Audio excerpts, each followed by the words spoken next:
Todos, Buenas Buenas noches, noches, doctora. doctor. buenas noches.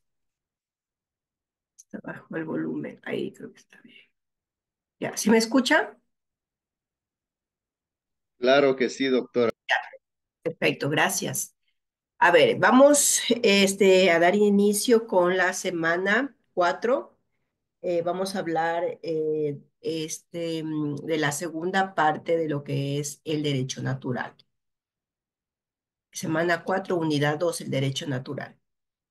A ver, primeramente, antes de iniciar, quiero saber cómo les está yendo en la plataforma.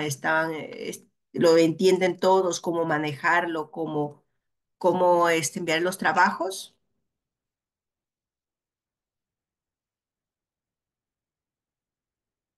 A ver, ¿alguien? Doctora, Buenas noches. buenas Sí, noches. dígame. Una Hola. pregunta. Ujú. Lo que pasa es que yo estaba viendo algo acerca de las videocolaboraciones. ¿Ya? ¿Cómo funciona eso de las videocolaboraciones? Pero en esta materia no tenemos video colaboración. No sé cómo lo En esa manejarán cada materia no. docente.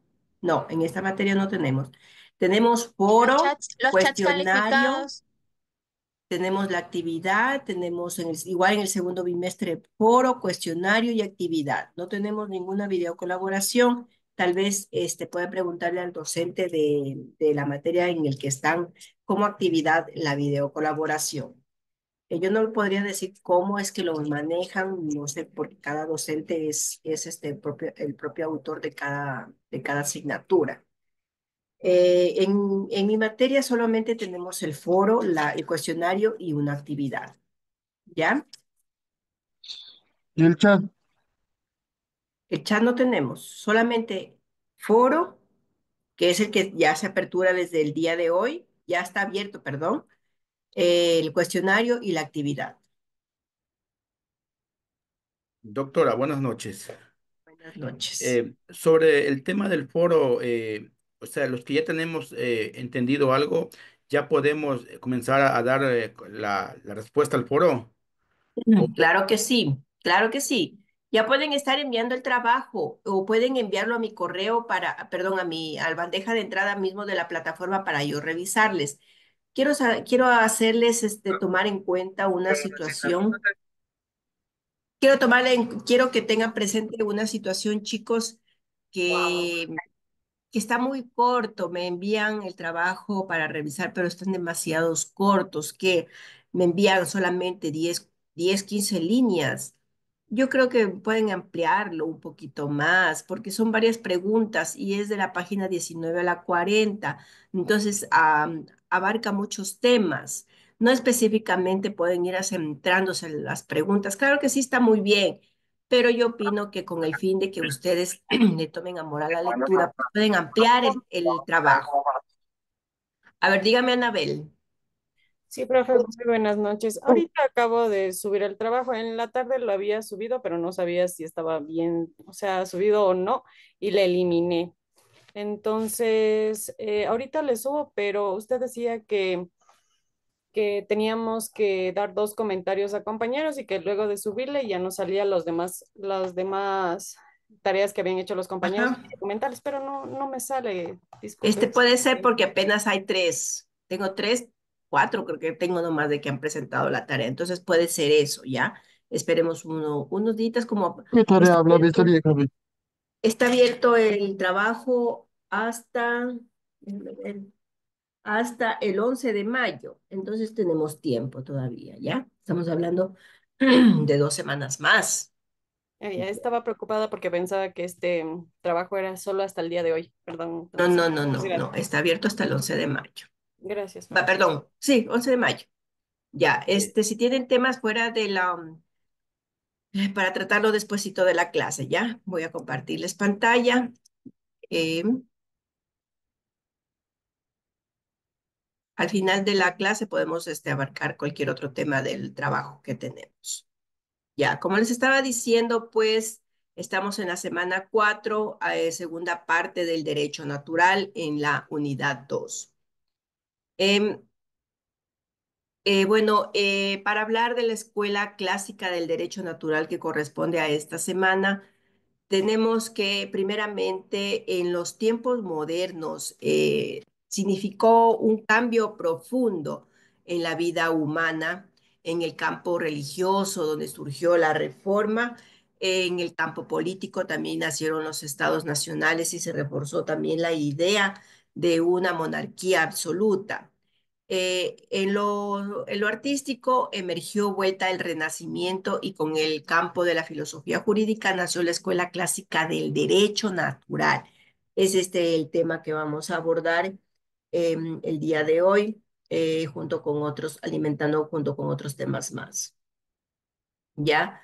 Este se desarrolló en los siglos XVII y XVIII y abarcó varias etapas cuyas características iremos señalando, pues no obstante podemos hacer una síntesis del pensamiento del conjunto en su estado más maduro, pues sus principios fundamentales son los siguientes. El hombre nace libre. Luego, antes las dificultades que mandan de ese estado, pues la naturaleza celebra un contrato con sus semejantes para construir una sociedad en la cual delega parte de sus derechos a cambio de protección. Estos derechos que el hombre entrega a la sociedad no pueden ser disminuidos por ella, porque son derechos naturales. Lo dividen en periodos.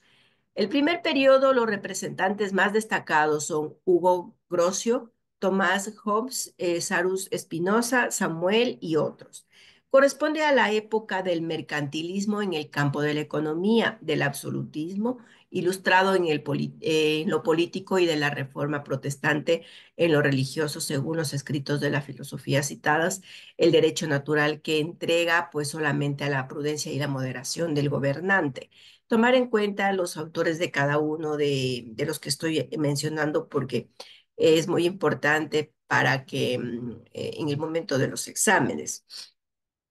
Hugo Grocio fue un jurista, filósofo, diplomático e historiador holandés que se le considera uno de los fundadores del derecho natural y es conocido por su influyente obra de Jure Belli sobre el derecho de la guerra y la paz, que fue pionera en la teoría del derecho internacional. Hugo distingue entre un derecho natural y un derecho voluntario. El derecho natural se basa en la naturaleza racional y todo y social del hombre y en consecuencia es bueno y justo solo aquello que no va contra el hombre en cuanto ser social y racional. Lo define como un dictado de la recta razón que indica que algún acto, según sea o no conforme de la misma naturaleza racional contiene necesidad o bajeza moral y consiguiente al creador de la naturaleza, Dios que impone o prohíbe tal este acto. Como preceptos del derecho natural, señala Hugo las siguientes: abstenerse de lo que es de otro, cumplir los tratados y pactos, indemnizan también los daños causantes culpablemente, castigar a quien lo merece. Hugo pensaba que el derecho natural debía existir aun cuando Dios no existe, o existiendo no se preocupase también de los asuntos humanos, ya que el derecho natural tenía un fundamento sobre la naturaleza racional y social del hombre. Cuando hemos señalado, pues, Hugo coloca frente al derecho natural inmutable un derecho voluntario el derecho voluntario que puede variar según la voluntad del legislador. Así pues, dentro del sistema de Hugo se reconoce la existencia de un derecho natural basado en la naturaleza humana de carácter inmutable, compuesto de varios preceptos y cuya protección se encuentra confiada solo al buen criterio del gobernante. Tomás fue un filósofo político inglés conocido por su obra Leviatán, en ella, pues, desarrolló una teoría del contrato social que influyó en la filosofía política moderna. Tomás toma el pensamiento del filósofo inglés Hobbes, que presenta caracteres de gran originalidad. Este supone un estado de naturaleza, pero para él el hombre es intrínsecamente egoísta y malo, y como todos los hombres son iguales y tienen derecho a todas las cosas, se produce un continuo batallar de todos contra todos. Al hablar de hombre habla de general, ¿no? no específicamente al género masculino. La razón indica al hombre la conveniencia de la paz que permita la conservación de la vida. Así nace el derecho natural. Hobbes define como el dictado de la recta razón acerca de aquello que debe hacerse u omitirse tanto cuanto fuera posible para la conservación de la vida o cualquiera de los miembros que forman parte de la teoría. De este primer dictado de la recta razón se derivan otros principios de derecho natural que persiguen la misma finalidad de mantener la paz, como por ejemplo respetar los pactos. Para el soberano, el derecho natural tiene el valor de una mera norma moral, mientras que para sus súbditos adquiere valor jurídico a través de las leyes positivas, las cuales solamente obligan en virtud de ser mandatos del gobernante. Benito Espinosa. Él fue uno de los filósofos más destacados del racionalismo en el siglo XVII. La teoría de Spinoza encuentra varios puntos de contacto con la de Hobbes, aunque no puede hablarse, como veremos, de identidad. Sostiene Spinoza que en el estado de naturaleza los hombres se guían por la ambición del poder. Su derecho tiene un límite. Solo en la falta de poder individual, esta situación genera una lucha continua cuya inconveniencia pues comprende los hombres en virtud de su razón. Por ello acuerdan constituir el Estado, que es un instrumento de mayor poder individual, ya que les evita estar a la vez en guardia contra todos. Otro filósofo, Samuel Pufendorf. Samuel fue un jurista, filósofo, político y economista alemán. Fue conocido por su defensa de la ley natural y su teoría del contrato social. Samuel sostiene que coexisten en el hombre dos tendencias innatas a su propia conservación y a la vida en sociedad con los demás hombres.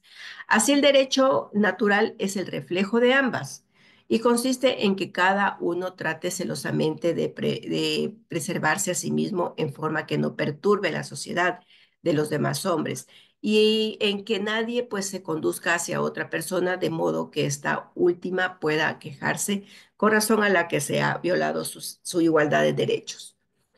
El soberano debe cumplir el derecho natural que para él tiene valor jurídico y no meramente moral. Aunque no exista pues tribunal humano que lo juzgue, admite solamente excepcionalmente el derecho de rebelión.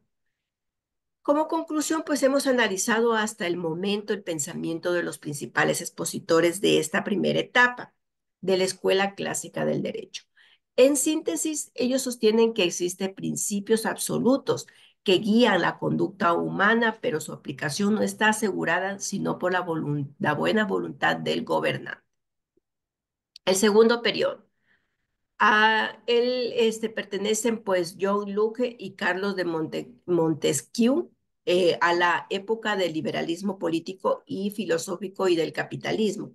Para estos autores el derecho natural precisa pues de una mayor protección y creen poder otorgársele a través de una separación de los poderes del Estado. En la segunda etapa de la escuela clásica del derecho natural vemos acentuarse el carácter protector eh, de las garantías individuales, que tienen el derecho más que el del salvaguardia del orden. Importa también ahora más la libertad que la seguridad, que tanto preocupó a los filósofos que acabamos de estudiar. En el segundo periodo, según John Locke, filósofo inglés que se destacó en muchos campos, especialmente la epistemología o teoría del conocimiento, la política, la educación y la medicina. Locke sostiene que el estado de naturaleza, los hombres tienen el derecho de aplicar por sí las normas del derecho natural. Por los inconvenientes de este sistema, pues ninguna garantía para la vida, propiedad y libertad, los hombres pactan una sociedad en la que delegan solo aquel derecho de aplicar las normas del derecho natural. Los demás derechos siguen inherentes a los hombres y significan un obstáculo a un poder excesivo. El poder legislativo tiene la misión de asegurar la vida, la propiedad y la libertad a través de las leyes generales de las que nadie puede escapar. Si el poder legislativo se excede, pues Luke entrega la protección del derecho natural al poder judicial. Es similar al primer periodo, pero con la diferencia de que separan entre el derecho del poder judicial al poder de la razón. El de la protección del derecho natural, según el autor, pues habla Carlos de Montesquieu, que fue un destacado filósofo político, jurista e historiador francés. Es conocido por su teoría de la separación de poderes que influyó en la Constitución estadounidense y en otros sistemas políticos. Luke destacó la existencia de la libertad individual dentro del Estado y enunció el principio de la separación de los poderes públicos como garantía de ello. Esta concepción fue desarrollada en forma extraordinaria por Carlos de Montesquieu, quien considera que la mejor salvaguardia pues, de la libertad de derecho natural es la separación de los poderes del Estado con una estricta vigilancia recíproca. En el tercer periodo, en él destaca Juan Jacobo la creencia en la soberanía popular y en la democracia con los caracteres distintos de este periodo que se considera que el derecho natural también precisa de protección que se cree que ella solo puede otorgarse la voluntad general del pueblo. Juan Jacobo fue un filósofo, escritor y teórico político suizo-francés reconocido por sus ideas influyentes en la Revolución Francesa y la Revolución Americana. Sus ideas sobre el contrato social, la soberanía popular y la educación, entre otras, fueron fundamentales para el desarrollo del pensamiento político y pedagógico moderno. Juan Jacobo sostiene la idea de que debe de garantizarse el derecho natural colocando su custodia y aplicación en manos de la mayoría del pueblo. El problema fundamental cuya solución le da el contrato social lo enuncia en los siguientes términos: encontrar una forma de asociación que defienda y proteja con la fuerza común la persona y los bienes de cada asociado, y por la cual pues cada uno uniéndose a todos no obedezca, sino a sí mismo y pertenezca tan libre como antes. Para conseguir esta finalidad, cada persona tiene que entregar a la comunidad todos sus derechos naturales. Parecía que los hombres, al efectuar este traspaso, pues quedarían privados de su libertad, pero esto no es así porque sostiene Jacobo, pues que la pertenencia al Estado bajo las condiciones del contrato social no destruye la libertad o la igualdad. Eh, al hablar de la igualdad, son originarias del individuo. En efecto, pues dándose cada individuo a todos, no se da a nadie o como un asociado sobre el cual no se adquiere el mismo derecho que se cede. Se gana la equivalencia de todo lo que se pierde y mayor fuerza para conservar lo que no se tiene. En consecuencia, para Jacobo, pues el contrato social eh, el contrato social es un postulado de la razón, una verdad no histórica, sino normativa. En la escuela del derecho, en la escuela del derecho racional e idealista, en esta breve historia del derecho natural hemos visto que los filósofos coinciden en que ese ordenamiento natural cuya custodia confían a distintos organismos y emana o tiene a base en la naturaleza humana y que la misión de la razón consiste en describir los postulados de este derecho innato. Ahora bien, en la escuela del derecho racional es innovadora precisamente en este punto el de considerar que la razón es la descubridora, sino la fuente generadora del derecho natural. El primer representante de esta tendencia es el filósofo Manuel Kant. Manuel Kant fue pensador prusiano, autor del sistema filosófico conocido como idealista trascendental o criticismo. Llama el entendimiento razón pura y la voluntad movida por este hacia el bien y el deber de la razón práctica. Con la finalidad se propone resolver también a fondo el problema de las posibilidades cognitivas de la mente. Nuestra mente, que consta de tres facultades: la sensibilidad, el entendimiento y la razón. Al estudio de estas facultades dedica las tres partes de su crítica de la razón pura. Al estudio de estas facultades dedica pues la estética trascendental o crítica de la sensibilidad, la analítica, el entendimiento.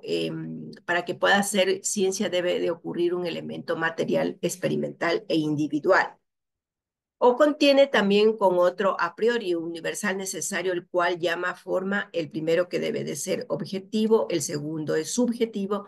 En el objeto del conocimiento pues distingue entre lo que el objeto parece o aparece, que llama fenómeno, y lo que nosotros pensamos que el objeto es el noumeno, del griego, que declara incognoscibile. La postura, pues, fundamental de Kant respecto a la moral podríamos resumirla de alguna manera en el siguiente silogismo: la moral, que es absoluto e incondicional, pero la experiencia, que no puede dar nada, nada absoluto e incondicionado; luego, la moral, que no consiste en algo empírico o de experiencia. En la primera posición se prueba, en primer lugar, por el modo como se entiende la moral corrientemente, como algo que no se abandona el cálculo de las conveniencias de cada caso. Se apoya además, por otro lado, en la concepción de Kant, tiene la del hombre como orientado a la moralidad. En la segunda proposición, en un supuesto fundamental kantiano, que es la universalidad y la necesidad de nuestros conocimientos, que no pueden provenir de la experiencia, sino que tiene que provenir de elementos a priori, categorías de entendimiento, formas a priori de la sensibilidad, pero en sí misma, es decir, fuera de la peculiar argumentación kantiana. Esta proposición tampoco resulta difícil o admitir desde otro supuesto distinto de los de la filosofía especulativa de Kant. Para conocer qué es la moralidad, conviene, según Kant, fijarse en el deber moral cuando la voluntad, para ser buena, pues encuentra obstáculos o restricciones. Por el contrario, pues cuando la cuando la bondad de la voluntad coincide en el cálculo de las ventanas o con la inclinación natural, es más difícil identificar lo que es propiamente lo moral, la moralidad. Cuando lo comerciante es honrado porque piensa que la honradez es el mejor medio de asegurar su negocio, obra correctamente, pero no necesariamente con moralidad. Igual que las personas que son complacientes sin esfuerzo, pero su carácter nadie les va a reprochar por esto, pero no se puede decir que sin más, pues, que tengan mérito moral. En cambio, las personas que quienes cuesta hacer el bien se encuentran obstáculos para ello y continúan haciéndolo, si se puede decir que obran claramente con moralidad. La moralidad no está pues en el resultado de las acciones, ni tampoco en la intención, en el resultado intentando, sino que es algo independiente de todo esto, algo anterior. Está en la postura de la voluntad, pero en cuanto está acata la ley moral y está dispuesta a obrar por el respeto a la ley moral, pase lo que pase, esto es la moralidad. ¿Es el hombre así? ¿Obra alguna vez de esta manera? Tal vez, dice Kant. Nunca ningún acto del hombre se ha producido así, es decir, ha sido un acto moral puro, puramente moral, pero puede haber grados, que puede haber una mayor o menor participación en la moral.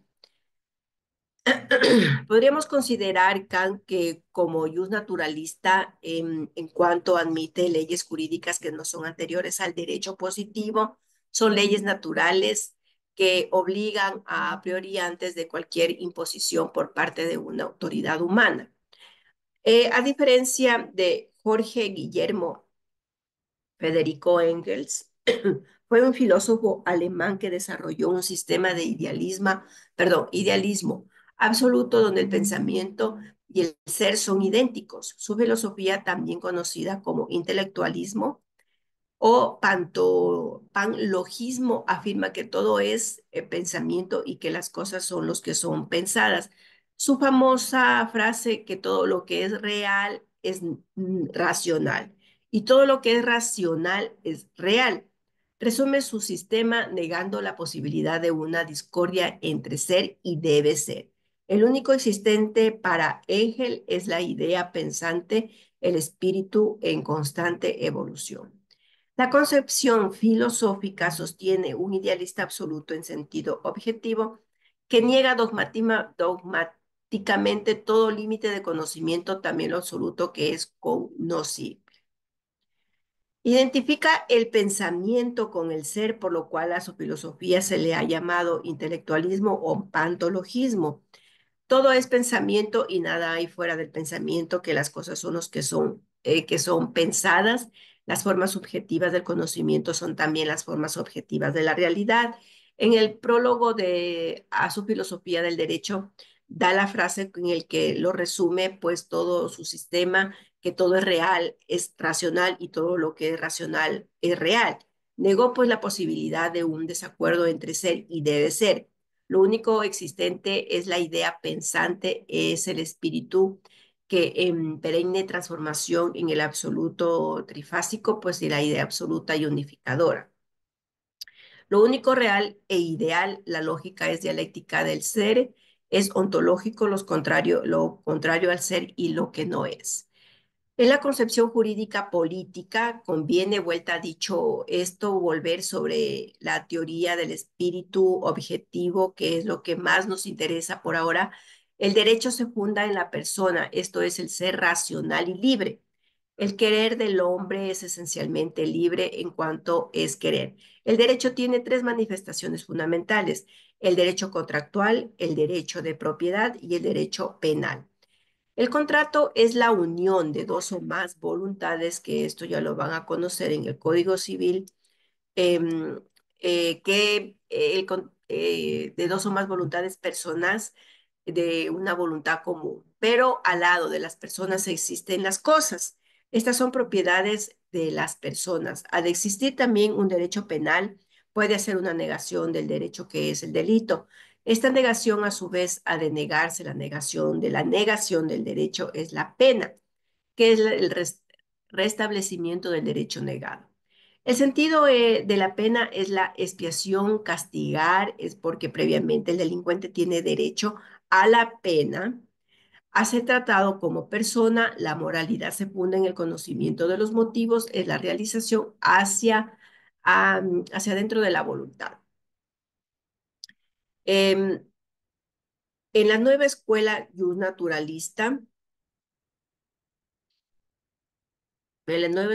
naturalista, pues durante la segunda mitad del siglo XIX, la idea del derecho natural se vio duramente atacada por parte del historicismo y del positivismo, refractarios a toda metafísica en el campo del derecho, y que pretenden pues reducir la ciencia jurídica a un análisis del derecho positivo exclusivamente desde un punto de vista técnico.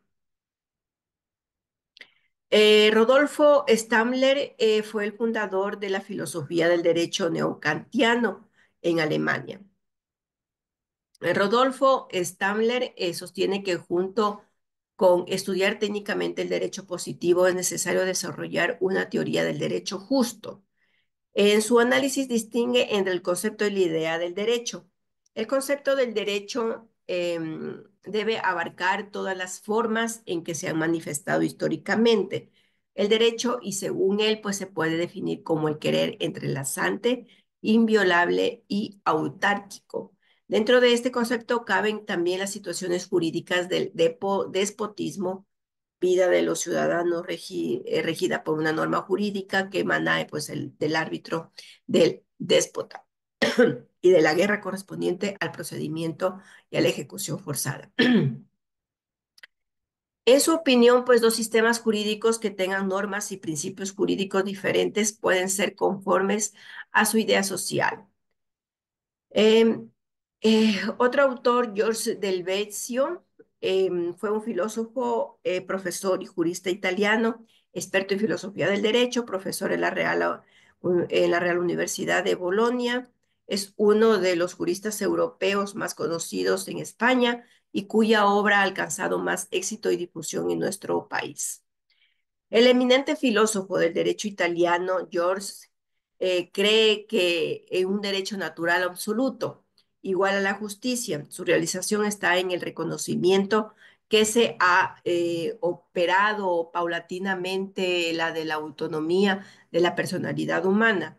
Como Kant y Stamler piensa que todo hombre tiene derecho a ser considerado por sus congéneros por un fin, perdón. Ya, pero sin distancia, pues, de Kant en cuanto al concepto del Estado, que es para el organismo más perfecto. Así pierde el carácter individualismo kantiano del Estado y se faculta a este para intervenir en todo cuanto aprovecha del bien común. Según el autor Giuseppe, fue un filósofo jurista italiano considerado uno de los pensadores más importantes del siglo XX en el ámbito del derecho y la filosofía de Italia. Su obra se sitúa en la interacción entre el pensamiento jurídico, la ética y la filosofía existencial. El distinguido jurista italiano Giuseppe desarrolla una teoría del derecho natural inspirada en las concepciones de San Agustín y Santo Tomás de Aquino e influenciada por la filosofía de la historia de Juan Bautista. Uno de los aspectos más originales de la teoría es de que se refiere a las relaciones entre el derecho natural y el derecho positivo. Al respecto, pues considera necesario distinguir dos situaciones que corresponden a dos momentos históricos diferentes. La que él juzga como normal, aquella en la que no existe contraposición entre el derecho natural y el derecho positivo, y aquella en la que ambas se contradicen. El verdadero conflicto para el jurista se planta según Cagov Grans cuando la legislación positiva contradice los principios de derecho natural, que son los casos en los que los gobernantes tratan de realizar un ordenamiento que sea solamente un conjunto de normas puestas por el Estado.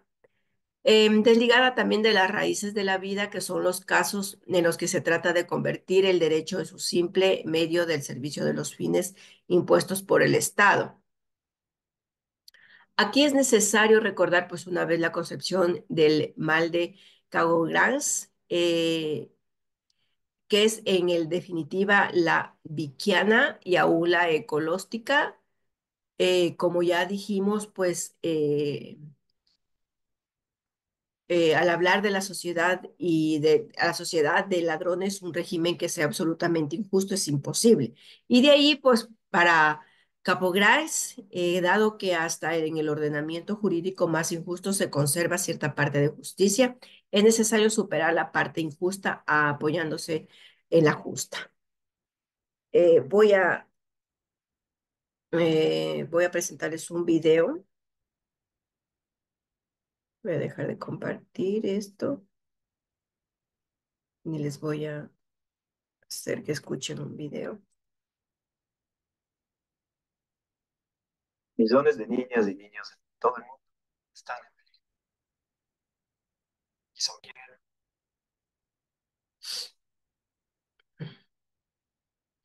Me avisan, por favor, si lo pueden ver.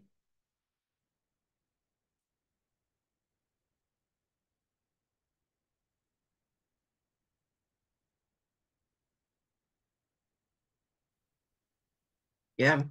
¿Pueden ver y escuchar, por favor? ¿Me confirman? Amigas y amigos, los saludo afectuosamente y en esta ocasión los invito ¿Me a pueden avisar, por reflexionar favor, si están uno de viendo y los escuchando? temas que es central dentro del estudio de la filosofía Y Sí, del doctora, derecho, sí, sí estamos viendo. Ya, el derecho gracias. natural. ¿De dónde sale esta corriente? En una explicación anterior para aquellos que la pudieron ver o la han logrado observar y analizar, les expliqué de dónde salía la corriente jus naturalista y de dónde se originaba la corriente jus positivista. Ahora voy a centrarme en jus naturalismo, que quiere decir el derecho natural en castellano traducido de latín. Me he enamorado de uno de los pasajes de esta tragedia escrita por el dramaturgo Sófocles, llamada Antígona, porque es la que grafica en qué consiste el derecho natural y lo personifica. Por ello, yo invitaría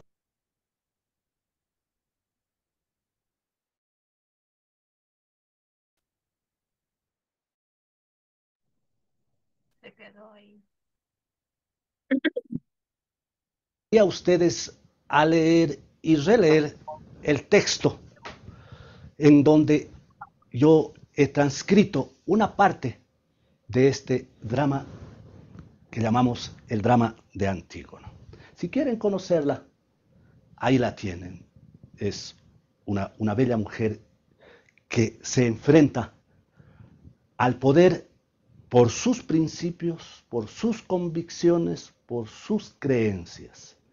Y da la razón por las cuales Esto es de la primera parte del derecho natural, ¿ya? ella defiende esos principios y esas creencias.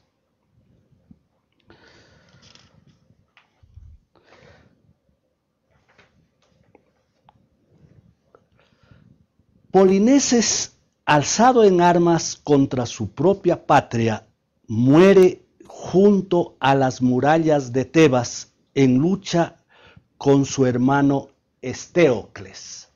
Es decir, se produce una guerra entre hermanos. Nada tiene que ver con el gran hermano, por favor.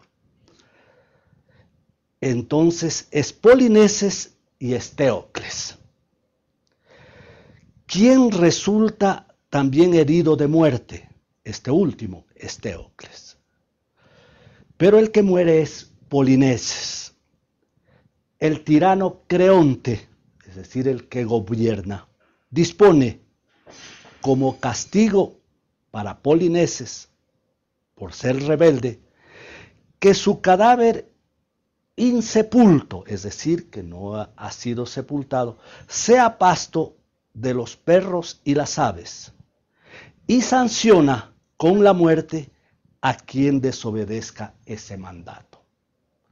En la antigua Grecia, no sepultar, no enterrar a un muerto, era el peor castigo.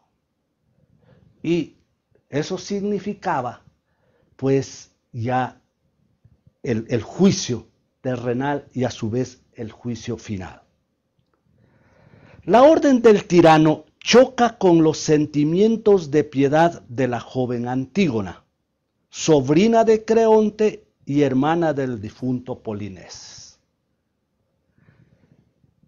Creonte había manifestado que quien se atreve a sepultar a Polineses moriría. Simplemente ese era el mandato del tirano. Antígona, hermana de Polineses, de acuerdo a sus convencimientos, no acepta esa orden del tirano. Antígona, sobrina del tirano Creonte y hermana del difunto Polineses, quien clandestinamente tributa a su hermano honores fúnebres, para así dar cumplimiento a las leyes de los dioses, no de los hombres. Surge entonces el conflicto entre las dos legalidades. Dos legalidades, la legalidad de Creonte y la legalidad de los dioses. ¿A quién hago caso? ¿Cuántas veces nos vemos en ese conflicto de conciencia? Surge entonces el conflicto entre las dos legalidades y Creonte, dispuesto a defender la autoridad de la ley positiva, aun cuando sus rigores caigan sobre la joven prometida de su hijo, interroga a Antígona. Aquí se produce un diálogo que es interesantísimo, y si tuviéramos tiempo yo le hiciera un parangón, una comparación con el diálogo que tiene Pilatos con Jesucristo.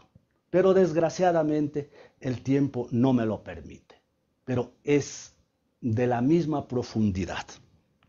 Creonte pregunta a Antígona: tú que inclinas al suelo la cabeza, ¿confiesas o niegas haber sepultado a Polinices? Antígona responde: lo confieso, no niego haberle dado sepultura.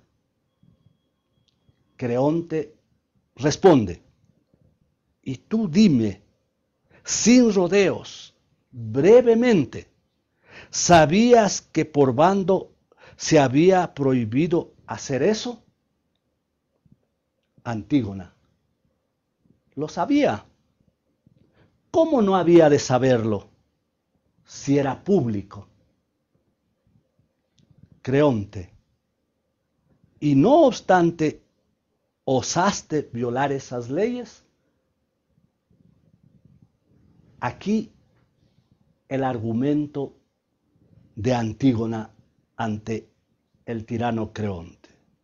Sí, porque no fue Zeus quien promulgó esa prohibición, ni la justicia, compañera de los dioses inmortales, estableció esas leyes entre los hombres. Y yo no he creído que tu decreto tuviese fuerza suficiente para dar a un ser mortal poder para despreciar las leyes divinas, no escritas, inmortales.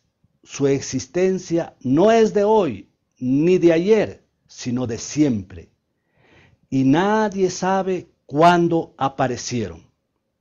No quiero, por miedo a las órdenes de un solo hombre, merecer el castigo divino. Yo sabía que un día debo morir. ¿Cómo ignorarlo? Aún sin tu voluntad, y si muero prematuramente, será para mí una gran fortuna. Para los que como yo viven entre miserias innumerables, la muerte es un bien. He ahí,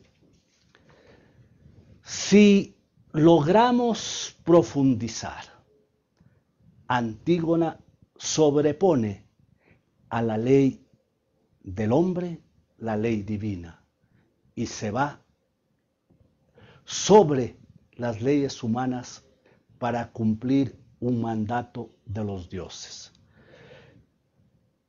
Amigas y amigos, estamos hablando en un contexto pagano,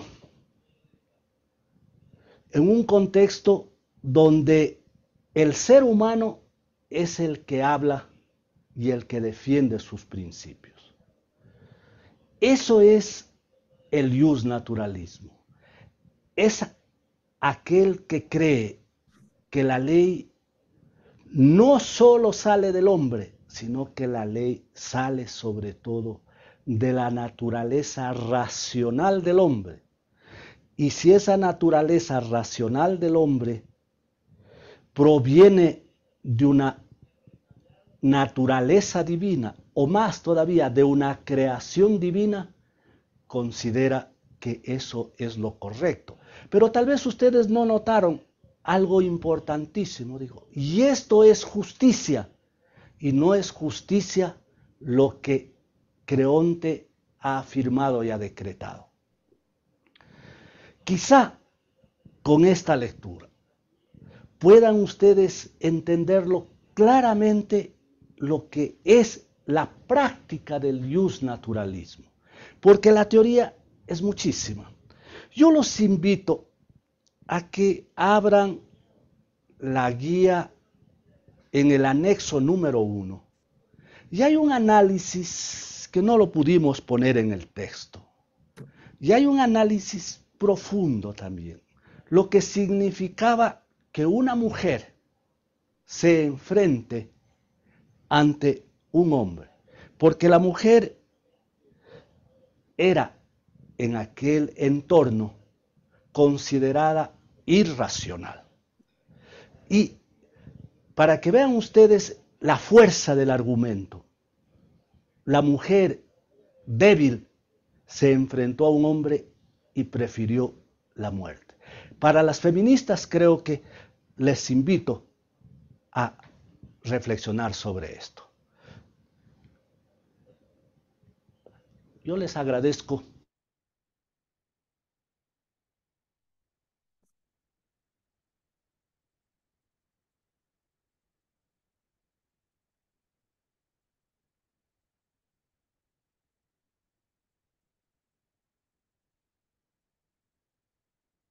Ya, aquí pues el drama de Antígona es donde nace la razón, el poder de la razón.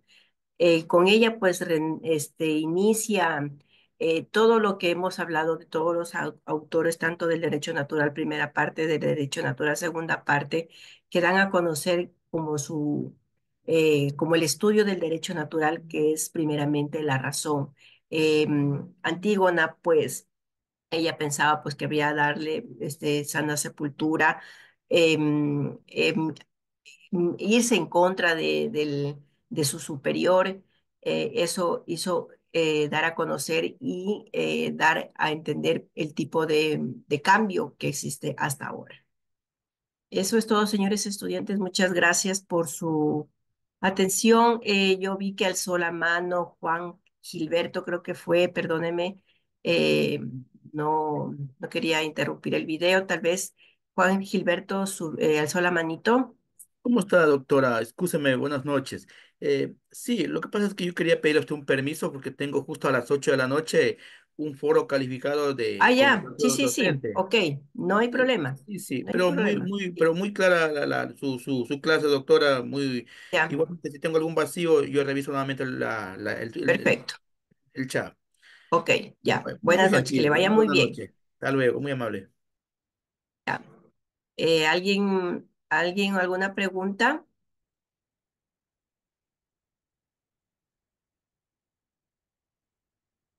¿No? Bueno, entonces eso quiere decir pues, que estamos entendiendo. Yo les agradezco su atención, señores estudiantes. Un gusto tenerlos. Espero que no me fallen nunca. Me gusta, tengo bastantes estudiantes. Yo lo tomaré muy en cuenta para el momento de la nota, tanto en el foro, cuestionario o actividad. Me despido. Tengan ustedes una linda noche y hasta el próximo lunes. Descansen. Un abrazo. Buenas noches. Gracias. Buenas Buenas noches, noches. doctora. Buenas noches. Buenas noches, Buenas doctora. noches, doctora. Buenas noches con todos.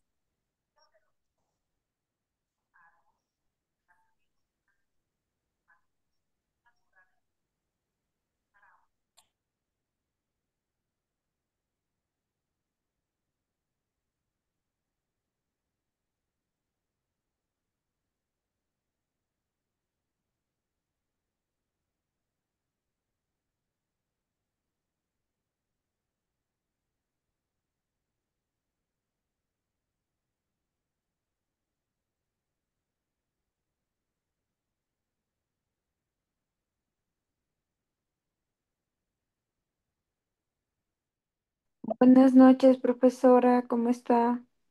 Buenas noches. Profe, lo que pasa es que yo no tenía luz y recién hace Ya, poco nos llegó la luz y ahorita me conecto y veo que ya no está dando clases. sí, ya terminamos, recién terminamos. Pero no se preocupe, puede revisarlo en lo que voy a subir el video. Profesora, ¿y esta semana tenemos alguna tarea, algún chat, Y sí, algo? tenemos el foro, este se cierra el 11 de abril, El 11 de mayo de ser. perdón, el 11 de mayo. Sí, Entonces ya hay que hacerlo, ya hay que hacer lo que hemos visto ahorita, ¿no? y hay como ingresa la tarea. Listo, mi profe, Dios le pague, buenas noches, pero Buenas noches. ya esté pronto.